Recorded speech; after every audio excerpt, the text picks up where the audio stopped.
say, can you see by the dawn's early light what so proudly we hailed at the twilight's last gleaming, whose broad stripes and bright stars through the perilous fight o'er the ramparts we watched were so gallantly streaming, and the rockets crackling, the bombs bursting in air, gave proof through the night that our flag was still there.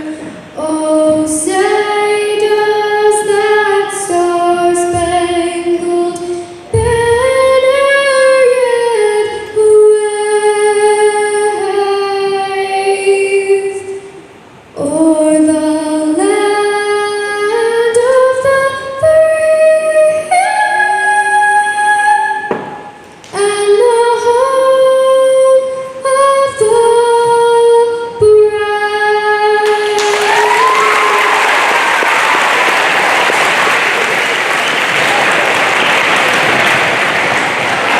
brave?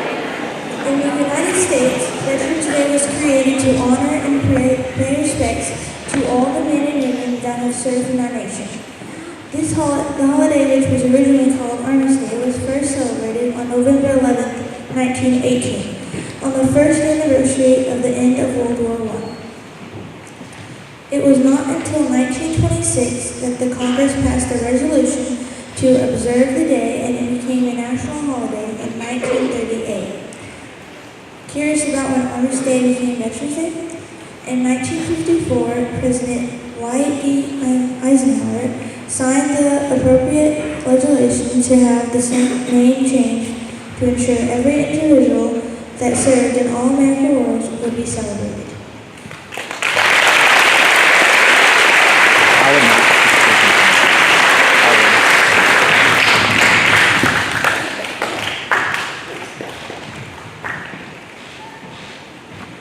I, Robert D. McKim, Jr., do solemnly swear or affirm that I will support and defend the Constitution of the United States against all enemies, foreign and domestic, that I will bear true faith and allegiance to the same, and that I will obey the orders of the President of the United States and the officers appointed over me, according to the regulations of the Uniform Code of Military Justice, so help me God. Students, faculty, and our honored guests, that was an oath of enlistment that I took 24 years ago, almost 24 years ago. And as you heard, my name is Sergeant Robert McKim, and I'm a 23-year veteran of the U.S. Army and the Missouri National Guard. I'm honored to be here today. I'm honored to be up here sweating in this uniform, to be here to recognize these men and women out here on the floor and some of the men and women that are in the bleachers with you. We've got a lot of veterans that are here today. It's a long and honored list, which I have right here. It's 2 pages long, I'm not joking. But if we could just take a moment and reflect on those that aren't here. Today is Veterans Day, I know that, but I would like to take a moment of silence for those that have paid the ultimate sacrifice, those that can't be here, our real heroes.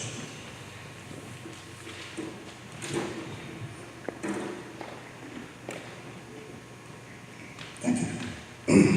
Like I said, we're here for Veterans Day. We're here to honor our veterans and the service members that have given their time, their lives, and their careers and their family time to serve our great nation. There's been many sacrifices, many of which I can't share with you today. But I would like for all of our veterans to stand up and be recognized at this time, and I'd like the crowd to just hold your applause for one moment, please. David Priest, U.S. Army. Beth Crater, U.S. Army. John Mitchum, U.S. Marine Corps. George Allen, U.S. Navy. Jim Moore, U.S. Air Force and United States Army. Ruth Wertenberger, U.S. Air Force.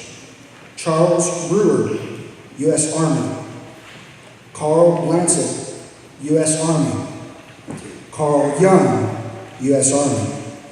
Mike Crane, and a personal friend of mine, U.S. Army and Missouri National Guard. Sherry Moore, U.S. Army. Mike Trzynski, U.S. Navy, and Alton Thompson, U.S. Air Force. Everyone please stand up for just a minute. Let's give them a round of applause.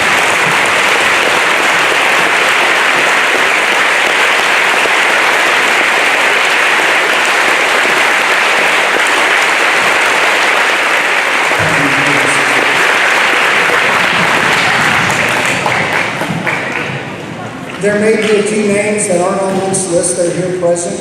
We're not forgetting you. I just don't happen to have your names. But you are all honored, and you all are here because of what you've done for this nation and for a grateful country. Now there's another part of that puzzle that we also need to recognize. So at this time, if there's any family members of veterans and service members that are present, I would like you to stand and be recognized. Any family members, children, wives, mothers. Hold your applause for just 1 second. Okay, that's your cue. Go back to class. No, I'm kidding.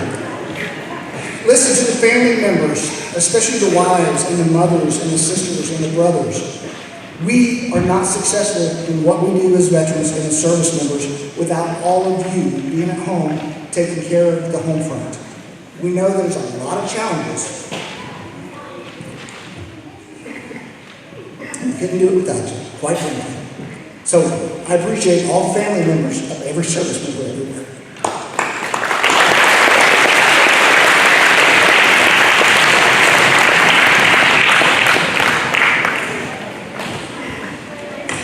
Okay, so our veterans, they come from everywhere. They come from Doniphan, Missouri, they come from Canada, they come from South Africa, they come from all walks of life in different parts of the world. But they all come together for one reason, and that's to serve and protect our United States. Okay? They don't do it for glory. They don't do it for medals and awards. They do it because of the calling. They do it because of dedication to duty and integrity. They have lots of different qualities that they all come together to serve the greater good, something that's bigger than they are, something that's bigger than any of us here. And that's fairly simple. It's the United States. We're not a perfect country. We're not a perfect land. But it's what we have, and we have to make the best of it. And it's because of these men and women right here that we all get to be here in this school today and gather and honor them. There's a lot of different reasons why people enlist. There's a lot of different reasons why people take those oaths. For me personally, I was 19 years old. I lived in Poplar Bluff, didn't really have a lot of direction in my life, but that wasn't the calling. The calling was in 1990, my mother, God rest her soul, she went to Operation Desert Storm and Desert Shield with the U.S. Navy Reserves. She served 10 weeks in a combat zone where she spent most of her time in Mach 4.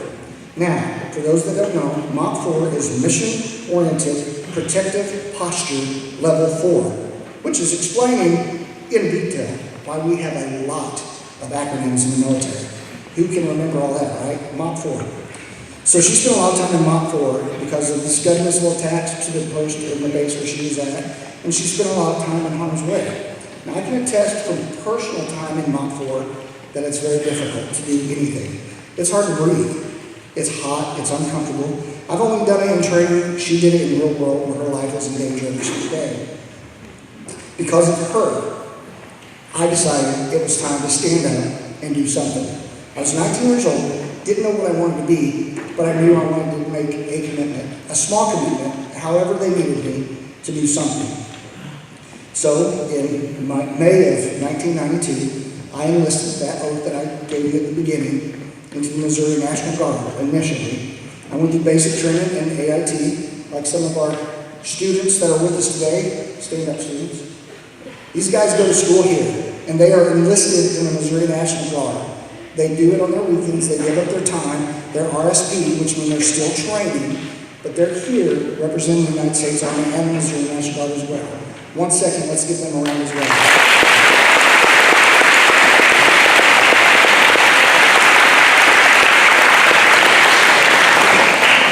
So much like the young Mr. Prince there and the young PFC Cunningham, I enlisted in the Missouri National Guard in 1992, long before any of you were even around, except for a few of our honored guests.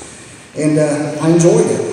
I'm not going to lie. I went to basic training because I was prepared. I got to spend some time with my unit training and getting myself mentally prepared before I went to basic.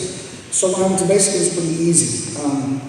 That's relative, I assure you, because nothing is easy in the military. But I enjoyed it. I liked it a lot. When I got back to my unit in the Missouri National Guard, I told them, hey, I want to go on active duty. I want to join the U.S. Army. I had a readiness NCO, believe it or not. He tried to talk me into going to the U.S. Coast Guard. I told him we didn't have any water around here. Where am I going to go to the Coast Guard? I didn't know anything about it, so I just kind of followed my dad's footsteps, and I went with the Army because he always talked about it, and he served in the Army during the Vietnam era. So that's the direction I went. So here I am, 19 years old. I've enlisted in the Missouri National Guard. I've gone through my training. I'm now going into active duty, so we're going to fast forward to about year 20. And I get assigned down at Fort Hood, Texas. Literally the night I was checking in at Fort Hood, Texas for my first active duty assignment, I walked up, I signed in at the staff duty roster, and they said, hey, where are you coming from, Private? I said, well, I'm coming from the Missouri National Guard. Why? They said, you're not going to get paid for about 2 months. Lo and behold, they were right. I didn't get paid for about 2 months. Nothing's perfect in the military, is it, gentlemen, ladies? Nothing's perfect. But I got past that, I moved on, and here some 23 years later, I'm still here. Now, I never thought for the life of me, even 20 years ago, that I would still be doing this. Things happen, things change. Things get inside of you can't forget, you can't let go. I've served all over the world. I've served in the Missouri National Guard. I've served in the active duty U.S. Army. I've been to Iraq. I've been to Afghanistan. I've been here and there all over the United States. Most of it for training, but some of it for real world stuff. Everywhere you go, at least for me and for those of us out here, everywhere you go when you're serving in the military, no matter if it's peacetime or if it's a war zone, no matter where it is or what you do, you get brothers and sisters. Those brothers and sisters are with you forever. They may be in the ground, buried, because they've died, they've passed on. They may be working in our schools. They may be working in your city, on the street. They may be homeless. There's no telling. But they're still my brothers and sisters. We've all served. We all continue to serve. Even if you're retired, you're still serving. See those hats out there? I'm telling you, it's still them too. It doesn't go away. Whether we see each other every day or once every 20 years, we will always be family. We'll be brothers and sisters of this uniform and their uniform. Regardless of where you're at, regardless of what you're doing, we all stood up, we all took that oath together, and we all continue to serve that country. Yes, you may be retired, you may be not in the military anymore, but I promise you, in your heart, we're still serving, one way or another. Many times when people enter into the military, in this day and age, they do it voluntarily. It's an all-volunteer force now. But there was a time, and I think there's a few out here that can attest to this, that they didn't have a choice. They had a draft. Your number was up, you went to war, whether you wanted to or not. For those people that didn't have a choice, and that did make a career of it, and that are still here, I can't even imagine. Those of us that volunteered and came on our own accord, we're just as proud as anybody else doing it. Regardless of how we got here, regardless of why we got here, or regardless of when we got here, we didn't all necessarily ask to leave our homes and our families, and we certainly didn't want to go fight battles in distant lands. But we did want to serve. We did want to be a part of something that was bigger than us, as I mentioned before. And when we see each other, or we think about our brothers and sisters, it always takes us right back to that time, right back to that place. Whether it would be, in a foxhole in Vietnam, or, in World War II, or you're in the Iraq desert, or in an Afghanistan mountain somewhere, your mind can go to that place, and it's clear as day. You can't remember what you had for breakfast 2 days ago, but you can remember what you did 20 years ago on January 15th.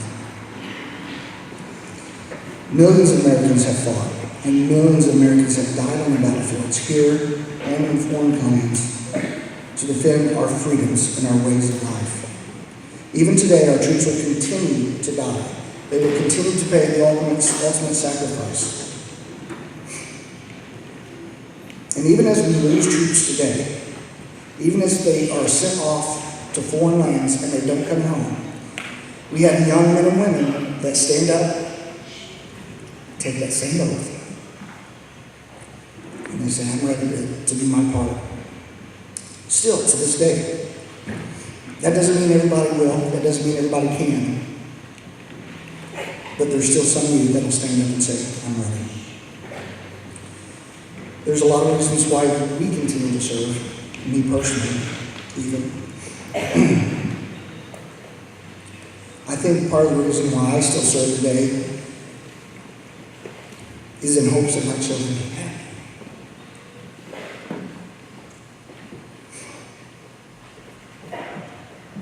We all watch movies, and they're fun, and they're exciting. But the real world is different. And how do I want my children to experience that? Excuse me. Anyway, so throughout history, people have gathered to defend our country. People have fought in wars. People have fought in battles. People have been bored to death in their offices on their computers. Everybody has a different role to play in the military. Whether you are an administrative person who sits at a desk all day long every day and does paperwork, whether you're an infantry soldier that's out rucking a 50-pound rucksack and rucking across the desert, whether you're a pilot that sits in a jet airplane and drops bombs from 3,000 feet or whatever the case may be. Obviously, I'm not a pilot. We all do our part. We all have a piece of the puzzle. That piece of the puzzle is together to make and build and defend our United States of America. I, for one, am proud and honored to get to do this every day. I thank God I get to wear my uniform, and then I get to serve in this nation. In closing, I'll apologize for being emotional, and I will thank each and every one of you for being here today. And I will let you all know that as long as there are soldiers and there are Marines and sailors and pilots and Air Force, you will all be in the greatest country, the United States.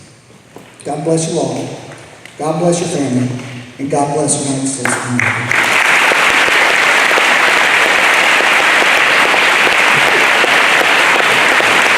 I see land where my fathers died, land of the pilgrim's pride, from every mountainside, let freedom ring.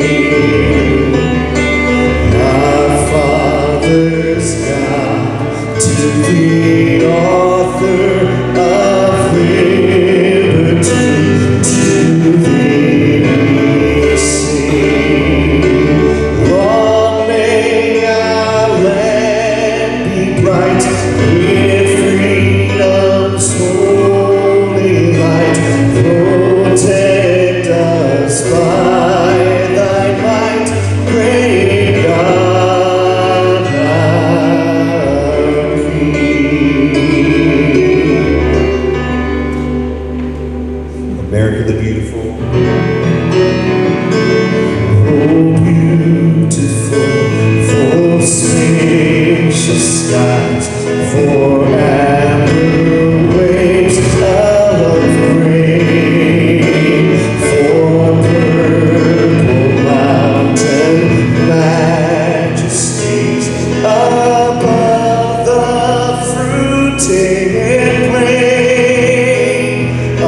shed His grace on thee, and crown thy good with brotherhood from sea to shining sea.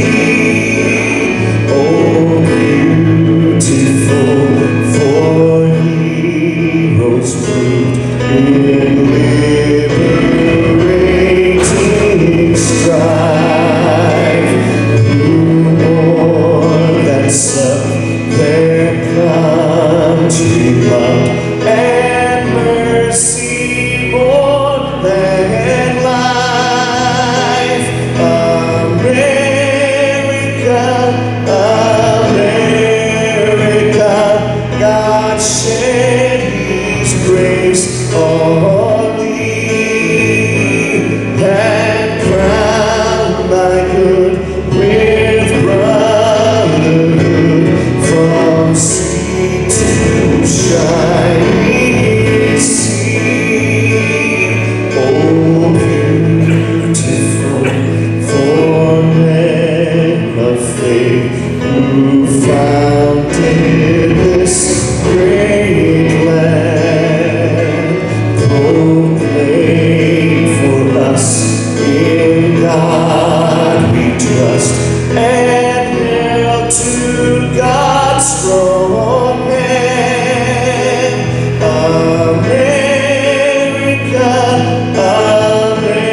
America, God shed His grace on thee, till lives confess His righteousness from sea to shining sea.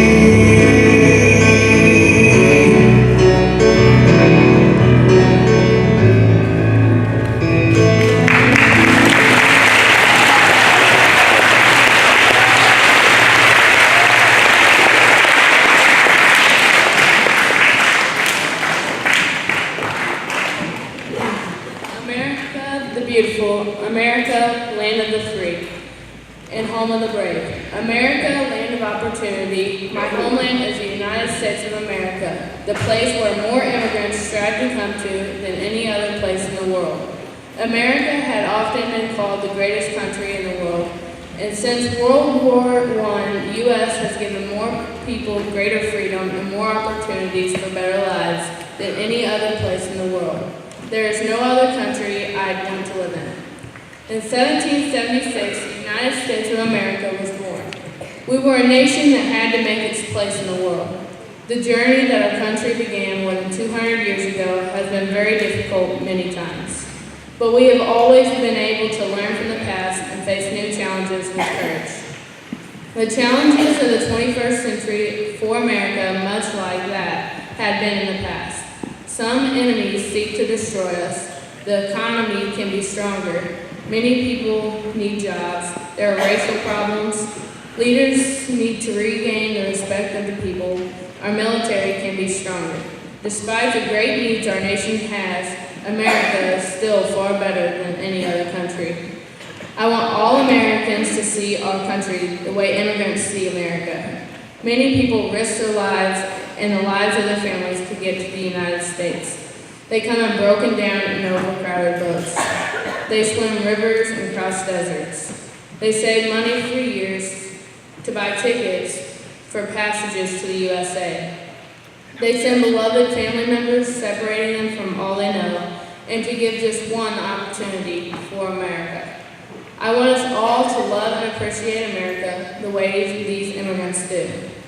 I see this love for America in our soldiers as they too risk everything to protect and defend our great nation. American Army today is all volunteer. Young men and women continue our long traditions of serving in the most respected and honored military in the world. Their patriotism, courage, and skill are and always have been amazing. One of the newest volunteers in the U.S. Army is my oldest brother. I am incredibly proud of him, and I am incredibly grateful to all of our veterans for their sacrifices and service to our country. And as you see all these veterans in the middle, and also my brother. You see that they go, their wives, their children, their brothers, their sisters, aunts and uncles, they all go through a long time waiting for them to come home. As I waited, I had to wait 9 months to see my oldest brother again. He is in Virginia right now, going to become in the Army. He's going through AIT, and it might not seem that hard, but really it's a challenge that runs into you every day. And I'd like to say, God bless you veterans, and God bless America, my home sweet home.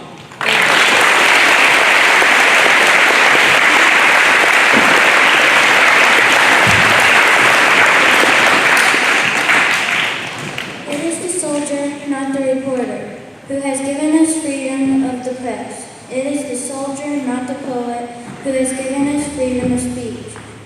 It is the soldier, not the organizer, who gave us freedom to demonstrate. It is the soldier who salutes the flag, who serves beneath the flag, whose coffin is draped by the flag, who allows the poster to burn the flag.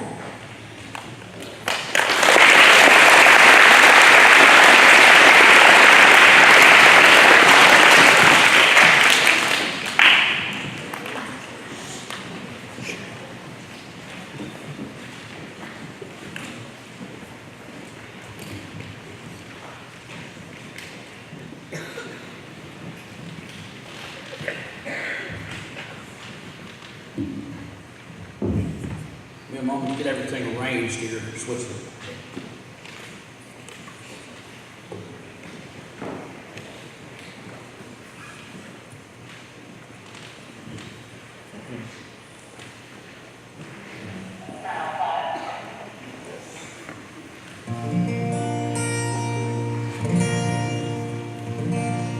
If all the things were gone I've worked for all my life, and I had to start again, just my children and my wife, I thank my God above to be living here today, 'cause the flag still stands for freedom, and you can't take that away. I'm proud to be an American, where at least I know I'm free, and I won't forget the men who died and gave that right to me, and I'll gladly stand up next to you and defend her still today, 'cause there ain't no doubt I love this land. God bless the USA. From the lakes of Minnesota to the hills of Tennessee, across the plains of Texas, from sea to shining sea, from Detroit down to Houston and New York to LA, there's pride in every American heart, and it's time we stand and say, I'm proud to be an American, where at least I know I'm free, and I won't forget the men who died and gave that right to me, and I'll gladly stand up next to you and defend her still today. There ain't no doubt I love this land. God bless the USA.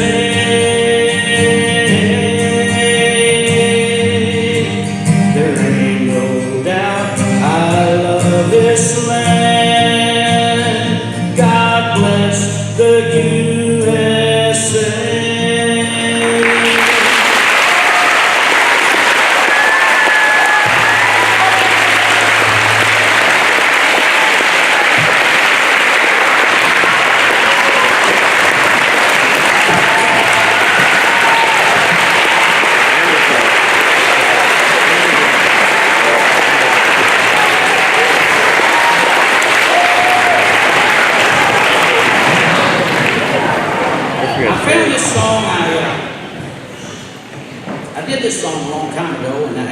go back and run it. She asked me to do an extra one or two. So this is one called America Will Always Stand. Some of you may have heard it, but some may not. It's kind of an obscure.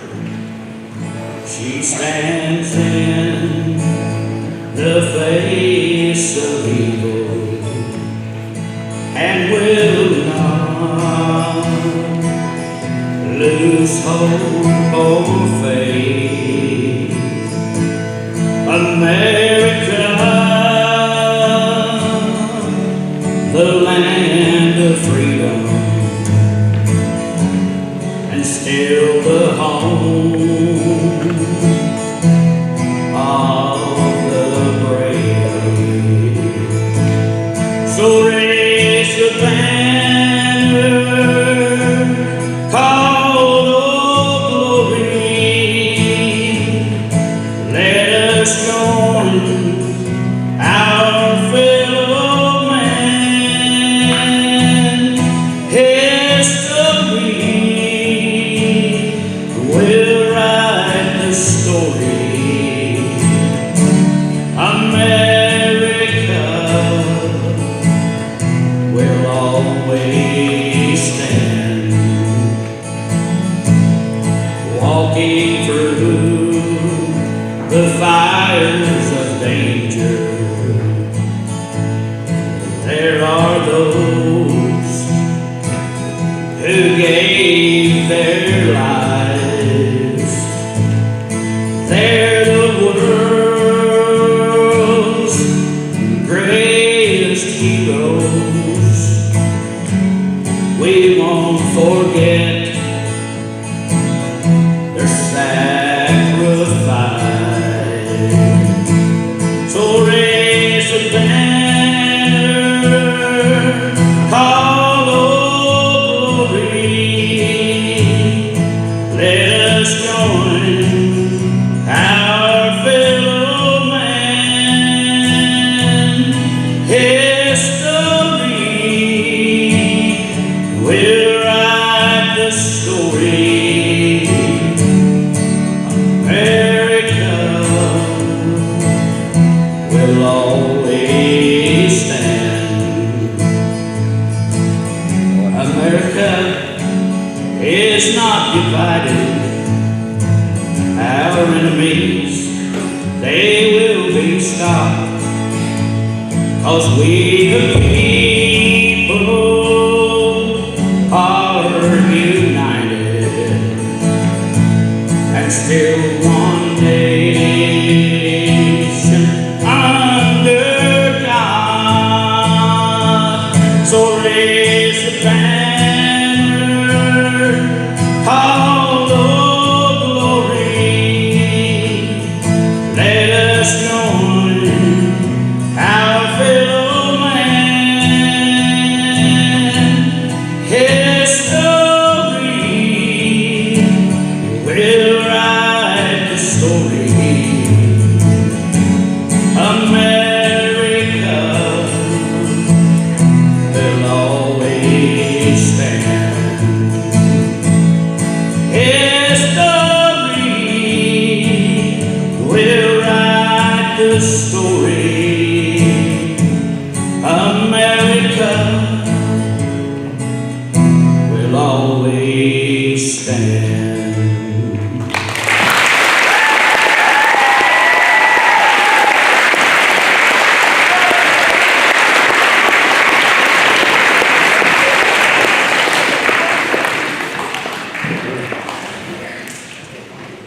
Again, we would like to thank all of our guests that came here, especially our veterans and our guest speaker, and Zach Coons and Michael Cunningham. I would like to thank Haley Marano, Greg Mason, Mr. Rob for music, Maddie Justice, Rochelle Crumley, and Sadie Vaughn for the speeches, and Phil Ballard has with me as I pray.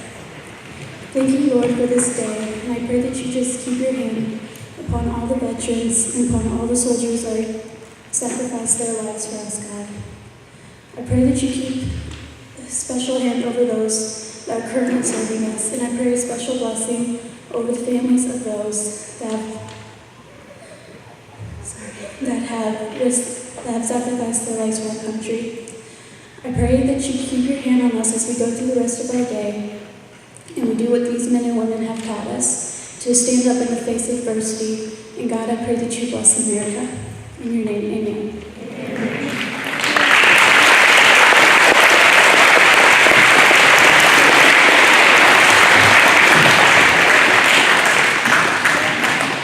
What a wonderful day. What a wonderful privilege we have.